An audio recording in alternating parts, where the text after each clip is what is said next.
Jagtial feeding లో మంచిగా daily wear 3 pieces లో సూపర్ డూపర్ కలర్స్ అయితే వచ్చేసినాయి.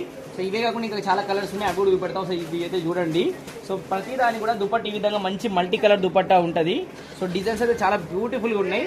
సో వీటికి వచ్చే జిప్స్ కూడా ఇన్విజిబుల్ ఉంటాయి, అంటే మీకు జిప్స్ ఉన్నట్టు కూడా ఏర్పడది. సో నార్మల్ 3 పీస్ సెట్ అట్లా అనుకుంటారు, కానీ ఇవి feeding daily wear 3 piece sets. So price కూడా చాలా హోల్సేల్ ప్రైస్ ఉంది. సో మెయిన్లీ దీని బాటమ్, సో బాటమ్ వచ్చేసి ప్లెయిన్ వాటికల్ బాటమ్ ఉంటుంది. సో ఇంత లేటెస్ట్ ట్రెండింగ్ ఉన్న ఫీడింగ్ డ్రెస్సెస్ జస్ట్ 699 రూపీస్కి, అది కూడా ఫ్రీ షిప్పింగ్ లో అవైలబుల్ ఉన్నాయి. అండ్ దీంట్లో సైజెస్ కూడా M L, XL, XXL all size కూడా అవైలబుల్ ఉన్నాయి. అండ్ దీంట్లో కలర్స్ చూడండి, మీకు ఎక్స్ట్రా కలర్స్. సో ఇవి కూడా సేమ్ ఫీడింగ్. సో ఈ ఆర్డర్ చేసుకోవాలంటే వాట్సాప్ నెంబర్కి మెసేజ్ చేయండి అండ్ ఫాలో చేసుకోండి, ఎందుకంటే ఇవే కాకుండా ఇంకా చాలా కలెక్షన్ కూడా రోజు వస్తూనే ఉంది. సో ఆఫర్స్ కూడా ఫుల్ పెడుతూనే ఉన్నాం, ఆషాఢం స్పెషల్ కాబట్టి ఆఫర్స్ కూడా పెడుతూనే ఉన్నాం. సో ఇవన్నీ కూడా ఫీడింగ్లో డ్రెస్సెస్లో కలర్స్. సో నచ్చితే ఏంటంటే మా వాట్సాప్ నెంబర్కి మెసేజ్ చేసి ఆర్డర్ చేసుకోండి. Thank you.